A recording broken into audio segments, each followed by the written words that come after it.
Sanitary pads, periods, ये word आज भी जब कोई बात करता है तो बिल्कुल दबी आवाज में बात करता है।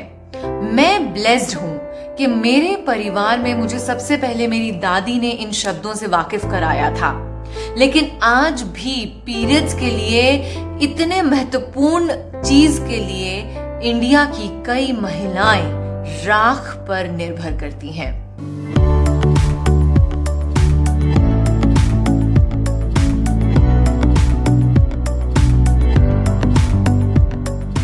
हेलो एंड नमस्कार, this is RJ Kriti with you and मेरी इस एक कोशिश और में आज मैं जिस शख्स की बात करने वाली हूं, उन्होंने न ही अपने जीवन को समर्पित कर दिया है, बल्कि लोगों की उस मुस्कुराहट को लाने के लिए वो उगते सूरज के साथ एक कोशिश और करते हैं और उसी एक कोशिश को सनसेट के साथ बढ़ाते चले जाते हैं।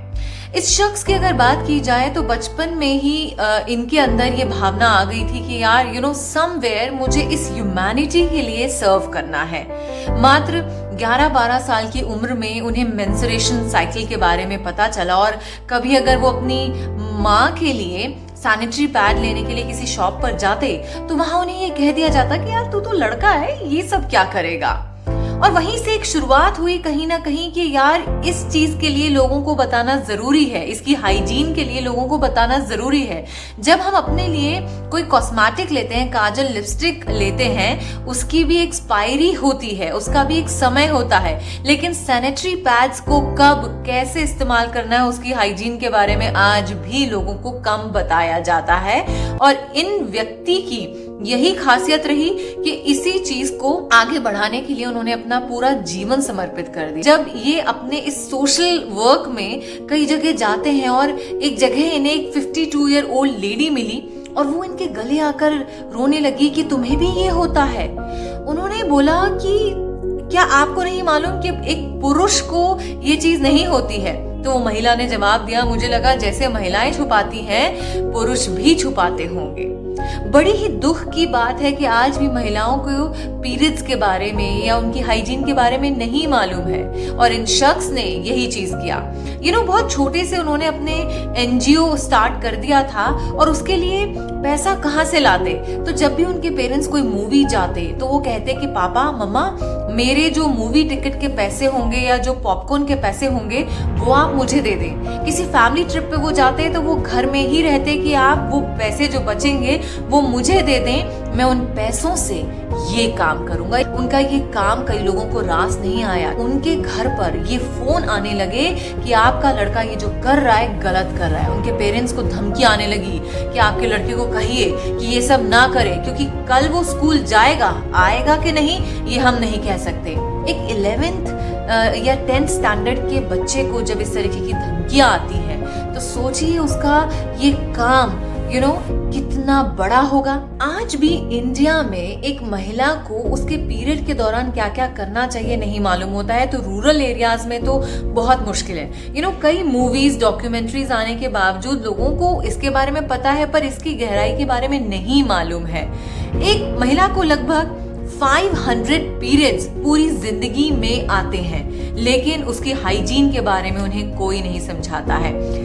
जहां एक शख्स को 100 रुपए या 50 रुपए रोज का मिलता हो, वो सैनिटरी पैड्स कहाँ से इस्तेमाल करेगा? और इन शख्स ने अपने सोशल वर्क को यही करके आगे बढ़ाया कि उन्हें घर में ही उनकी फाइनेंशियल इंडिपेंडेंस भी दिलवाई जाए और उसके साथ साथ उन्हें किसी इंटरनेशनल मार्केट के सैनिटरी पैड्स पर या बाहर के किसी सैनिटरी पैड्स पर निर्भरता नहीं रहे, तो घर में ही वो कैसे इन सैनिटरी पैड्स को बना सकती हैं उसके बारे में सिखाया।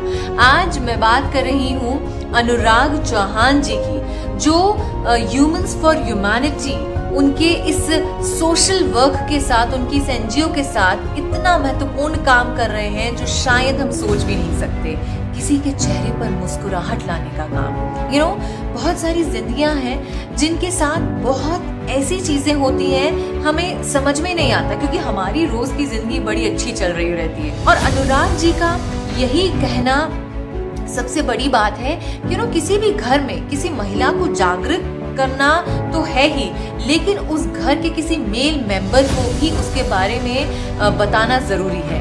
जब एक पिता अपनी बेटी से मेंस्ट्रुएशन साइकिल के बारे में बात करता है तो बेटी सहमती नहीं है, बजाय कोई और व्यक्ति उसके बारे में बात करे। तो आज वाकई एक ऐसी काम की सराहना तो शायद एक छोटा शब्द हो जाएगा, लेकिन कई लोग हैं जो ऐसे काम कर रहे हैं कि किसी के चेहरे पर एक मुस्कुराहट आ जाए, उनकी जिंदगी एक अच्छे तरीके से चले। और अनुराग चौहान जी आज अपने इस एनजीओ के जरिए, कई और प्रोजेक्ट्स के जरिए ऐसे ही ह्यूमैनिटी का काम कर रहे हैं। सो आई जस्ट होप कि उनका ये सोशल वर्क जो है ना, हम किसी न किसी तरीके से और आगे बढ़ाते रहें। वाकई वो खुद के लिए कर रहे हैं, क्योंकि किसी और के चेहरे पर मुस्कुराहट देख के जो खुशी मिलती है ना, वो शायद किसी और बड़ी बात से मिलती नहीं। तो जिंदगी में ऐसे कई पड़ाव आते हैं जब आपको डर लगता है बाहर किसी तरीके से या अंदर से। उस डर को जीतने का सही तरीका यही होता है कि हम औरों को मुस्कुराहट दें, औरों के चेहरे पर एक मुस्कुराहट लेकर आए। सो इसी नोट के साथ कि आप ऐसे कई स्टोरीज को जानकर उन्हें और बढ़ावा देंगे, मैं आपसे सोशल मीडिया पे मुलाकात करती रहूंगी। मेरे YouTube चैनल को आप लाइक और सब्सक्राइब कर सकते हैं, ताकि घर घर तक ऐसे लोगों के बहुत शानदार काम पहुंचते रहें। नमस्कार।